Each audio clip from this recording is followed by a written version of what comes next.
Okay, so we'll talk more about the take-home quiz next time, but one other announcement has to do with the practice problem packet,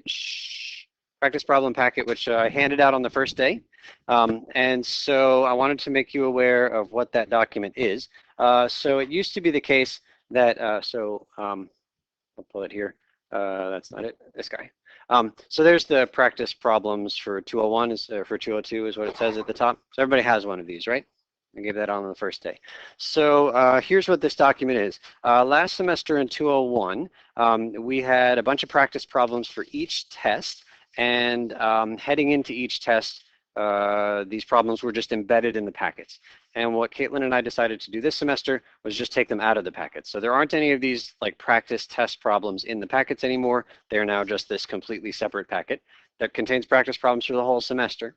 So how are you supposed to know which ones are relevant for a quiz or a test? All right, so this is where the syllabus calendar comes in. This thing lives on Moodle, and it's also on the back of your syllabus, although because we had a snow day, I had to change it. So everything has been pushed down. Grab a copy of the new calendar, which is on your tables. Everybody have a copy of the new calendar? Do you guys have? I saw it online, so I didn't. It is online, but I think there are extras. Does everybody have? Okay, so everything has shifted down. So if you wrote in the test date earlier, it's now 2 days later, okay? So this is the new calendar. And this column right here called problems tells you which problems in the practice problems packet correspond to each of our lessons. So as you study for test number 1, which is coming up February 27, you say, okay, what I really want is some practice with this stuff in lesson 6. And you go to problems 11 to 14 in here. Make sense? So it's supposed to be easy to follow if you know what it means. Okay, other resources regarding this practice packet. So at the back of the packet are solutions. Sorry, not solutions, answers, just like x equals 2, just answers. But if you go on Moodle, let's get back there, then you will see a folder called practice problems, and inside of there is a blank, copy of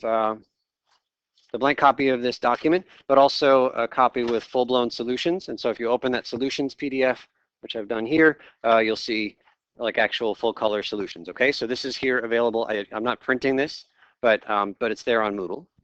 And then the other thing that you have access to, again, back on our main Moodle page, is this playlist of videos for practice problems. It says currently the playlist is incomplete, but if you click on that, which I've done over here, then you will find a playlist of a bunch of videos that either I or Caitlin have made of us going through each of the problems in this practice packet. Now I said that the playlist is incomplete. You can see we've got problems 1, 2, 3, 4, 5, 6, 7, and then the gap between 8 and 15. So we're working on it, and we'll get these videos kind of churned out as we're able. We're prioritizing the videos that correspond to the first quiz and then the first test, and we'll have them in time, but it's a work in progress. Any questions on the resources for this thing? Okay, then I think all that is behind us. Just our quick look at the calendar. Today is class 3. We just had our snow day. Project 1 was due today. If you've got it, throw it in the folder for me. If not, it is now officially due Friday, February 6th. And then I'll give out the take-home quiz on Friday with more info on that. I pushed everything back. Yeah. Okay, so that's our calendar. So I think we're back on page 32 here in the packet, and we'll start with our daily summary up at the top. Rich, could you read the daily summary, please? Daily summary. In this class, we did choose antiderivative p-value of the function using the fundamental theorem of calculus number 1.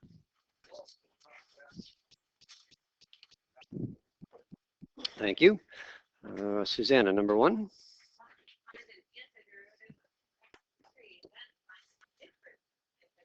Okay, so we're going to be spending a lot of time this semester finding antiderivatives. Here's our first, 2x plus 3. 2x is the derivative of some simple function. It's x squared. Everybody buy that? Because if you take the derivative of x squared, you just get 2x, which is great. If you don't see where it came from, like it's easy to verify, but harder to come up with. And so we'll have rules that will help us come up with these. But at the moment, it's basically like miracles that we're looking for. It's just, can you just think backwards? What did somebody take a derivative of to get that 2x?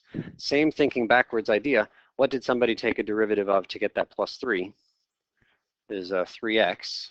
And what symbol should go in between? There's a plus. And again, easy to verify that it works if somebody hands it to you, harder to just come up with on your own. Okay, so there's an antiderivative, but the word and seems to imply that there's another one. So can anybody think of a different function than that one that still has a derivative, 2x plus 3? Haley?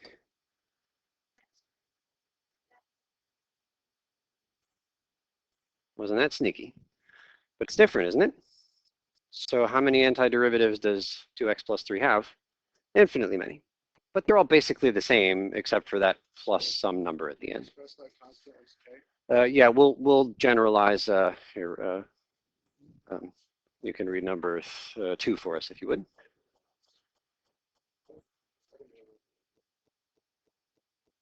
You can pick any letter you want to. Yeah. Could you read number 2 for us?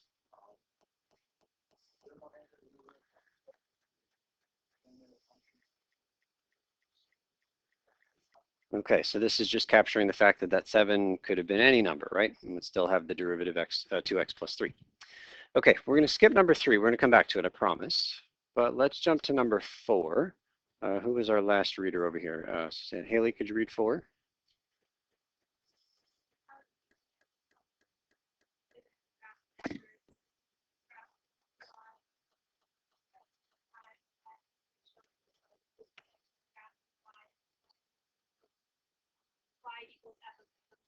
Okay, so that graph is y equals f prime, and we're trying to work backwards and sketch the graph of y equals f. Okay, so there's lots of features that you can pick off from this particular graph, but you have to know which ones you should be focusing on. So for example, take a look at this piece of the graph. What can you say about all of these particular y values on the graph? Those are all positive, yes? And if the, so I'm just going to put a bunch of plus signs out here. Don't get distracted by the fact that this picture is going up and then going down. I'm just asking about the sign. Those are all positive numbers. And you know that if the derivative is positive, then what is the original function doing? It is increasing. Positive derivatives meant uphill tangent lines, meant the function was going up. And so I know that in all this purple space, my original function that is to be graphed down below had better be increasing. So f is increasing. Okay, so we'll capture that. And then if we look at this entire space here, what can we say about all these y values?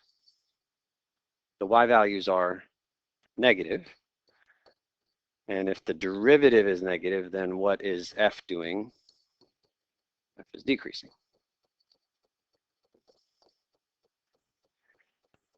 And there's one spot in between the purple and the red, that one dot on the x-axis. So let's go here.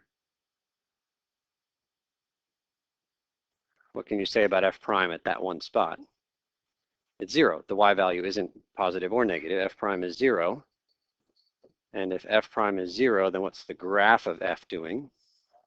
It's flat, right? Because the 0 slope for your tangent line means the graph is flat. It's horizontal just for that one moment.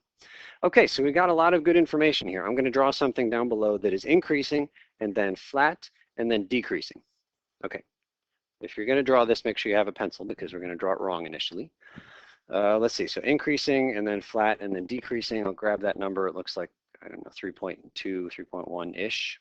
So, so that's the place where we're going to be flat. So we said increasing and then flat and then decreasing. All right, that is a very poor graph, but it captures the essential characteristics that we have so far. Now, my horizontal piece there is really a gross exaggeration because how long is this particular graph supposed to be flat? It's just at that one point. But because I was so abrupt with my transitions from increasing to decreasing, I kind of had to do something like that. So this isn't so good. So maybe we'll kind of improve this and sort of, how's that? Like that's a little better, right? So increasing and then flat for just a moment at the top point and then decreasing. So that looks okay. But there's a little bit more information we're going to get now, going back up to f prime. So we're going to update that one more time once we have more info. Okay, so let us focus on from here to here. Now this time I don't want us to think about the fact that those are all positive y values. I want to focus on the fact that those are increasing y values. And so in this case, we know that the f prime, this graph that we're looking at, is increasing from 0 until, I don't know, 1.5-ish. And if f prime is increasing, I don't know that all of us really have a connection, like an immediate thing we can say about the graph of f. If f prime is increasing, then the graph of f has some characteristic. I don't know that we all have that at this point, and that's okay. We're going to build it. So what's going on here? These are bigger and bigger y values, but they are the values of f prime, which means bigger and bigger slopes. So I'm imagining a curve that has tangent lines that are getting steeper and steeper and steeper until I get to the peak. And then these y values start to decrease. These numbers get smaller. They're still positive numbers, but they're not going to be as big as they were before. So still going uphill, but not quite as steeply as before. And so imagine now, this is just me drawing in the air here, but I've got these tangent lines getting steeper, steeper, steeper until I reach some steepest value at the top here, and then not quite as steep. What do we call that one spot which is the steepest? That's the point of inflection. And what kind of concavity did the graph have as we were getting steeper, steeper, steeper? Was concave up. And then we get to our peak, and then we become concave down. And so really what we're observing here is that on this entire region, f is concave up because the derivative was increasing. And that's the connection that I said I don't know that everybody has, and that's okay, but we're building it here. But what we just figured out is that if f prime is increasing, f is concave up. And then on the next part of the interval, f is concave down. Now that blue interval that I just drew right there, I stopped it at 1.5, the x-intercept. Just think about whether or not I should have done that. So I'll focus here, different color. Those are all positive numbers, so I'm going to be uphill, but not as positive, right? Getting to 0. And then I hit 0. Okay, and again, in that part of the graph, was I concave up or down? Concave down, and then I hit the top right there and I'm flat. And now the numbers, these y values are negative, so we're going to be decreasing. And we're going to be decreasing more and more and more until we get to the bottom. So imagine tangent line was horizontal at the x-intercept, and then slightly downhill, and then more downhill, and then even more downhill until we reach that minimum point. What kind of concavity did we have from the horizontal to that? It's still concave down. And so this was a really artificial thing that I decided to do when I stopped it there. The concavity could care less about that. The concavity is just saying, oh, if we are decreasing, if f prime is decreasing, then the original function must be concave down, all the way until we get to the bottom.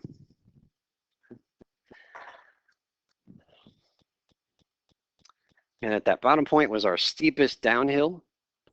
And then as we round the curve down here at the bottom, we're still negative, so we're still downhill, but we are not as negative. So this really steep tangent line is going to start to become less and less steep and eventually flat again at the far right over here. I actually missed that before. Should have said, that's right. And so then our last highlighted thing, that guy right there and that guy right there are inflection points. Points of inflection. Okay, so this isn't the easiest task for us, but our job is to put all of that information together in one coherent graph of f. So let's give it a shot. So I'll scroll down in just a minute once everybody has what they need.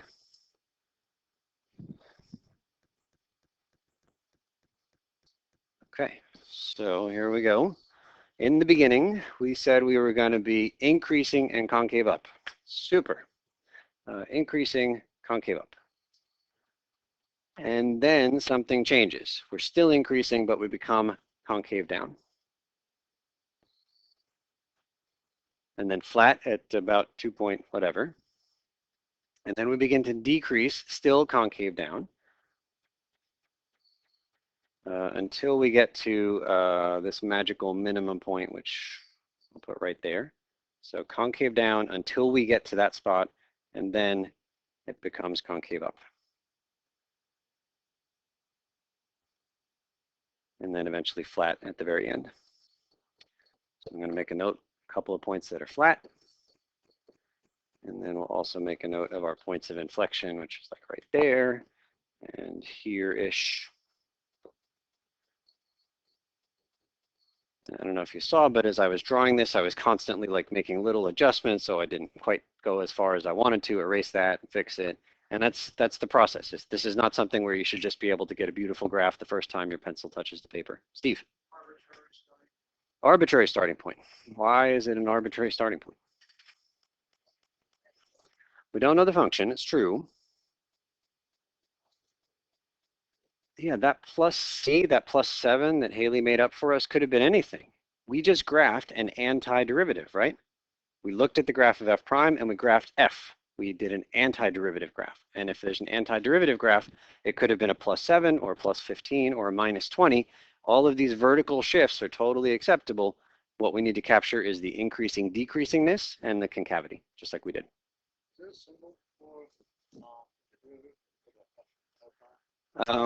Oftentimes, capital F will indicate antiderivative of lowercase f. Yeah, but we'll see a symbol for antiderivatives. It's the integral sign that we've seen already. Okay. All right, so that I think is all we wanted to capture on that. Again, the main idea is just take your time as you draw these things. It's not going to be perfect first time through. All right, I promised we were going to go back up, so I think that a lot of what we said is ultimately captured in here.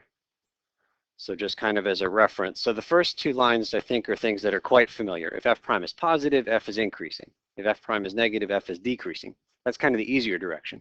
But here's the part, and here's another connection that I know that you have. If f double prime is bigger than 0, then f is concave up, right? That's just almost a definition. So like you guys are good with concavity and knowing it's the second derivative that determines it.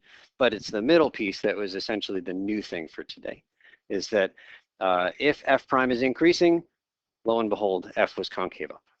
That's the new part. And if f prime was decreasing, f is concave down. So that's really the thing to focus on, is the new piece. Okay, so next page, you can fill in 5 later on. We're just going to do one quick example in 6 together, and then you will move on to the activities. So the graph that we are looking at is y equals f prime. Again, it is an f prime graph. And we are given that f of negative 4 is 0. And we're going to use that fact to fill in the table, except I'm just going to fast forward us to one entry in the table, and the rest of them are quite similar. So I want to figure out what's going on with f at x equals negative 2. That's the one I want to focus on. And we're going to use this fundamental theorem. Again, writing that fundamental theorem equation over and over again will help make it stick. So let's write this. The given information is about negative 4. So that seems as good a number as any to put at the bottom of our integral sign. And the thing that I circled in red was negative 2. So it feels like that's the other number that we focus on for this part. And then inside of here, we're putting f prime of x, because we're trying to model that equation, the fundamental theorem part 1.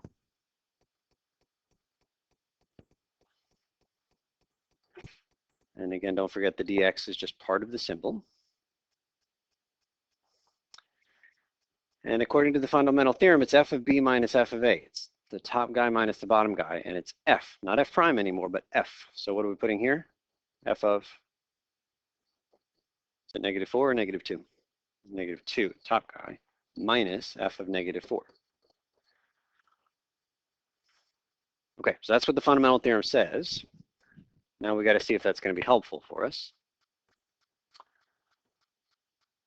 Okay, f of negative 2, I'll put a question mark. That's what I've circled in red. That's what I'm after. So hopefully the other two pieces of this equation we'll either know or be able to figure out. F of negative 4 is given. It's just off screen. How much is f of negative 4? 0. So this becomes a minus 0. Easy. And the only other piece to this puzzle is this integral.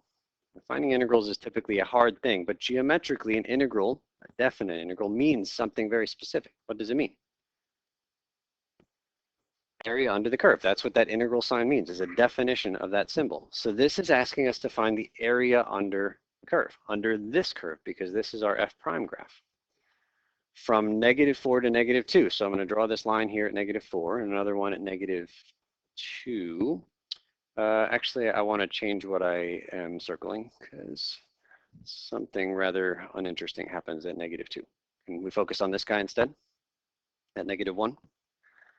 So I'm just going to change these two -2s here to -1s. Is that all right? So integral -1, everything else stays the same. -1 there. Okay, so -4 to -1 is our new focus. And the area in there is the area of a triangle. And then going all the way from here over to -1 is a, I don't know, kind of a weird quadrilateral shape. But the question is, can you find the area without too much difficulty? You can, right? It's just like triangles and rectangles. So once you found the area, you filled in that last unknown piece in the equation, and then we can find f of -1. So let's just find the area real quick. Area down here, half the base times the height. Is that just 1? Base is 1, height is 2, half of the product is just 1. Okay, so it is very risky for me to put the number 1 there.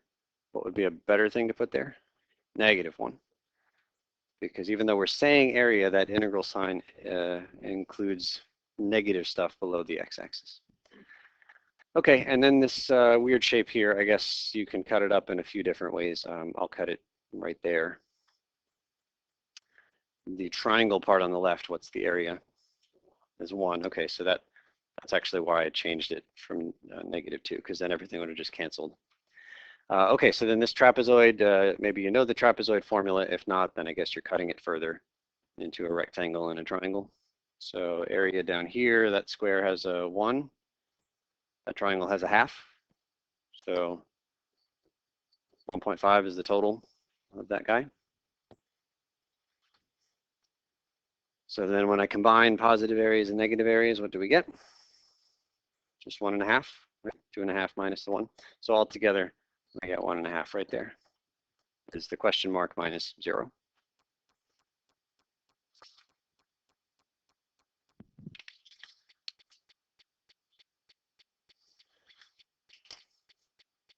So the question mark, therefore, is 1.5.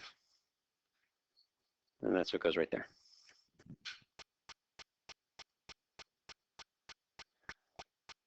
So this is really just an exercise in using the fundamental theorem. So as you do this kind of problem in the activity, make sure you just practice writing that equation, the first one there in blue. That's the purpose of this question. Okay, activity is on the next page. Raise the flag if I can help.